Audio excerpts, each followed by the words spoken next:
नमस्कार आप सभी को। शाब्दिक तर्क के भाग 1 में आपका स्वागत है। आज हम सादृश्यता परीक्षा यानी एनालॉजी टेस्ट के बारे में पढ़ेंगे। सादृश्यता का शाब्दिक अर्थ होता है समानता। इसके अंतर्गत आपको वस्तुओं के बीच में जो समानता या वस्तु आपस में जो परस्पर संबंध रखें उनके बारे में पता करना होता है। संबंध में आपको किसी भी तत्वों, वस्तुओं, घटनाओं या क्रियाओं के बारे में आपको पूछा जा सकता है। यह प्रश्न थोड़े से ट्रिकी होते हैं, अतः प्रश्न का उत्तर करने से पहले आपको शब्दों का व्यापक अर्थ समझना अति आवश्यक है। यदि आप जल्दीबाजी में आंसर करेंगे तो प्रश्न गलत होने की संभावना रहती है। सबसे पहले देखते हैं सादृश्यता के प्रश्नों को मुख्य रूप से 4 भागों में हम बांटते हैं। पहला है शब्द समरूपता, यानी कि आपको शब्दों के बीच में परस्पर संबंध ज्ञात करना होगा उनके गुणधर्मों के आधार पर। दूसरा है अक्षर समरूपता, यानी कि जो अंग्रेजी के अल्फ़ाबेट्स होते हैं वे परस्पर आपस में कैसे संबंध रखते हैं उसके आधार पर प्रश्न पूछे जाते हैं। तीसरा है संख्या समरूपता, यानी कि जो गणित के अंक हैं उनमें परस्पर संबंध दर्शाता हुआ प्रश्न पूछा जा सकता है।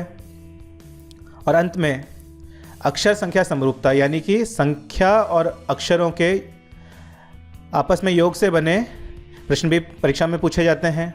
अब हम एक एक करके इन सभी प्रकारों के प्रश्न का अवलोकन करेंगे। तो सबसे पहले शब्द समरूपता। तो आपको शब्द दिया गया है इंतज़ार। जिस प्रकार इंतज़ार का संबंध उबन से है उसी प्रकार शिक्षा का संबंध किससे होगा। आप देखिए, जब हम किसी का इंतज़ार करते हैं, किसी का वेट करते हैं तो क्या होती है, हमें उबन होती है, बोरियत होती है। तो उसी प्रकार जो शिक्षा है, शिक्षा का संबंध किससे होगा, ज्ञानवर्धन से। ठीक है, यदि आप शिक्षा ग्रहण करते हैं तो आपका क्या होगा, ज्ञानवर्धन होगा। तो देखिए ये बिल्कुल अलग है पुस्तक, स्कूल और पाठ्यक्रम से, अतः 4 इसका सही विकल्प है। एक और प्रश्न देखते हैं। विंबलडन ट्रॉफी का संबंध टेनिस से है उसी प्रकार वॉकर कप का संबंध किससे है। आप देखिए, विंबलडन जो ट्रॉफी है यह प्रदान की जाती है टेनिस खेल के अंदर, और उसी प्रकार जो वॉकर कप दिया जाता है वह दिया जाता है गोल्फ में। फर्स्ट टाइम जो वॉकर कप दिया गया था वो दिया गया था 1922 में। 1922 में फर्स्ट टाइम जब हुए थे न्यूयॉर्क में, उस टाइम वॉकर कप दिया गया था। तो ये गोल्फ के अंदर दिया जाता है, आपको ये याद रखना है। अगला प्रकार देखते हैं अक्षर समरूपता का। JPLM का जो संबंध NT-PQ से है उसी प्रकार BQ-LO का संबंध इनमें से किससे होगा। तो आप देखिए, आपको जो अंग्रेजी वर्णमाला के अक्षर हैं उनकी गणितीय अंकों के साथ उनका क्रम याद रखना है। जैसे आप अंग्रेजी के वर्णमाला को गणितीय अंकों से दर्शा सकते हैं। ए का क्रम क्या होता है, पहला। उसी प्रकार जो Z है वह 26वें स्थान पे आता है। तो इस प्रकार आपको अंग्रेजी वर्णमाला का क्रम सदैव याद रखना है। तो देखिए, आपको पहले दे रखा है JPLM। जे का कौन सा स्थान है, 10वां। यदि आप जे में 4 जोड़ें तो आपको क्या मिलेगा, 14। 14वें स्थान पे क्या आ रहा है, N। उसी प्रकार यदि P में आप 4 जोड़ें तो आपको क्या मिलेगा, P का स्थान होता है 16वां, और उसमें 4 जोड़ेंगे तो आपको मिलेगा 20, जो कि है T का स्थान। उसी प्रकार यदि L में आप 4 जोड़ें तो L होता है 12 और 4 16। 16वें स्थान पे हम क्या आता है, P। और M में यदि आप 4 जोड़ें तो आपको क्या मिलेगा, Q। तो देखिए, सभी अक्षरों में परस्पर 4 जोड़ने से आपको श्रृंखला मिल रही है। तो यदि आप B में 4 जोड़ें, B में यदि आप 4 जोड़ेंगे तो आपको क्या मिलेगा, B होता है 2 और 4 6। तो पहला अक्षर क्या होगा, F। आपको K में 4 जोड़ना है। K खुद कितना होता है, K स्वयं 11 होता है। 11 में 4 जोड़ेंगे तो 15। 15वें स्थान पे क्या आता है, O। उसी प्रकार एल देखिए, अगला अक्षर है एल। तो ये L 12 है, 12 में 4 जोड़ेंगे तो 16, फिर से P। तो आप देखिए और कोई विकल्प जो 2 है वही समानता रखता है इसमें, अतः 2 इसका सही उत्तर है। अगला प्रश्न देखते हैं। संख्याओं पे आधारित 25 का संबंध 630 से है, उसी प्रकार 10 का संबंध किससे होगा? आप देखिए यदि आप 25 का वर्ग ज्ञात करें तो क्या होता है 625, और इसमें 5 और जोड़ दीजिए आप, ठीक है, तो कितना हो जाएगा 630। इसी प्रकार यदि आप 10 के वर्ग में, 10 का वर्ग क्या होगा 100, उसमें यदि आप 5 जोड़ दें तो आपको क्या मिलेगा 105, अतः एक इसका सही विकल्प होगा। तो इस प्रकार आपको जो संख्याओं पर कुछ संक्रियाएं होती हैं महत्वपूर्ण, वो आपको याद रखनी है, जैसे यहाँ पे हमने वर्ग किया। अगला प्रश्न देखते हैं।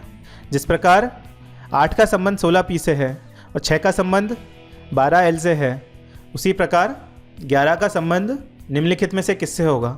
आप देखिए 8 को यदि आप 2 से गुणा करें तो आपको मिलेगा 16, और 16वें स्थान पर क्या होता है हमारी वर्णमाला में? 16 पे क्या है P, 16 पे आपको मिलता है P।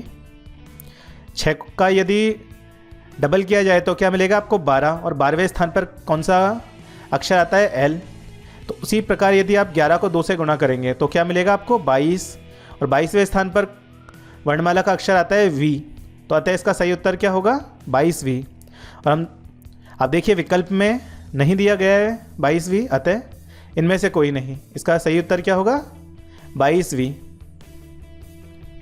अब चलिए कुछ प्रश्न जल्दी से देख लेते हैं। जिस प्रकार श्रमिक का संबंध पारिश्रम से होता है, उसी प्रकार उद्यमी का संबंध किससे होगा? अब देखिए कि श्रमिक जब कार्य करता है तो उसे पारिश्रम मिलता है, उसी प्रकार एक उद्यमी जब व्यवसायी कार्य करता है तो वह लाभ कमाने के उद्देश्य से कार्य करता है, अतः इसका सी सही उत्तर होगा।